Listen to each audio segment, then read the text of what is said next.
All right, look at the chest, right? How did I go from being a scrawny 100-pound kid who's doing hundreds of push-ups every day and couldn't grow any muscle, let alone his chest, to having people ask pretty much every single day of my life, how have I grown my chest? Number one, a stronger muscle is a bigger muscle. Over this time, I went from benching 95 pounds to benching 455 pounds. From doing body weight dips to being able to do dips with 270 pounds for reps, doing like a chest fly, a fly press with 100+ pound dumbbells. Dang, chest is looking crazy right now. This is like the first day in a minute I've eaten a calorie surplus, so my muscles are just like super full right now. But yeah, how else does it go? Number one, getting as strong as possible. Now, but how am I gonna get as strong as possible, right? High frequency training and having your muscle at the start of the workout. So the muscle is going to recover anywhere from 24 to 48 hours. After that, it is going to be a slow atrophy. So that is why full body workouts are great. That way you're able to optimize every single opportunity you have to grow muscle without that muscle growth starting to fade away. So if you're not doing full body workouts, at least hit your chest 3 days a week. That is going to be the best for growth.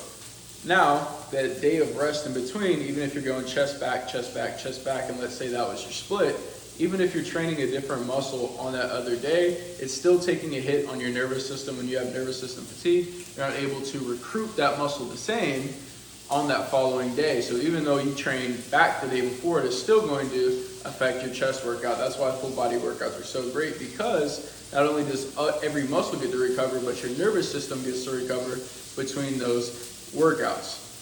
Okay, so number one, get as strong as possible. Doing that with the full body workouts, or at least training your chest 3 times a week, because that high frequency is key. With the full body workouts, you're also able to give your nervous system some recovery. And then number three, these numbers are all over the place, but the advice is great.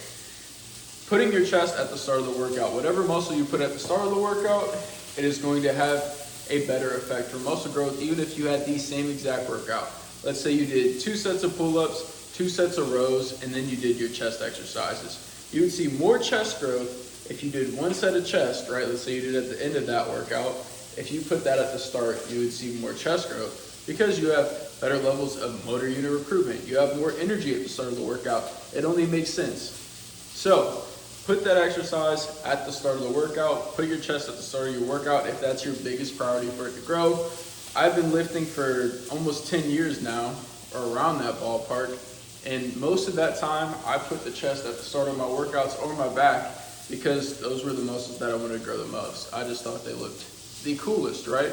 Get as strong as possible, high frequency training. Put that at the start of the workout. And for the chest, there's times where I've done presses, and that's gonna grow your chest amazing, but getting a stretch in your chest is key. So even if you're doing a pressing exercise, you can get a huge chest, but the chest is one of those muscles that responds from stretch-mediated hypertrophy, which just means it's going to respond super well from getting a stretch. So if you're doing some sort of a fly press movement or a pec deck, and you are able to add weight on that exercise, that's key. If you're not able to add weight to that exercise, it is not a good exercise, and it's better to do a press. That's a bigger priority. But if you're able to add weight continuously to an exercise that gets a good stretch, continue to do that. Reasons why I would do a press in my program right now is if I'm doing a fly and I'm starting to get shoulder pain, or I maxed out the pec deck even with a gym pin, which is the situation I usually run into to either do a dumbbell press or a pressing variation, maybe dips. But if there's no shoulder pain going on for you, doing some sort of a fly or a fly press variation with dumbbells, pec deck, and doing a variation that targets the upper pec, doing that first, because that's likely going to be the hardest part of your chest to hit.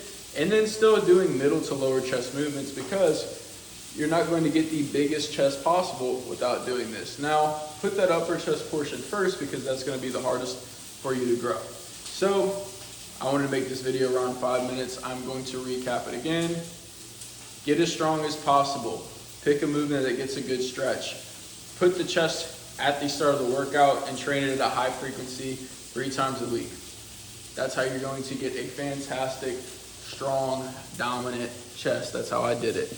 Also, if you guys would like my help with one-on-one coaching, I'm going to book my call link below, or just message me on Instagram at William Andrew Richardson for coaching details.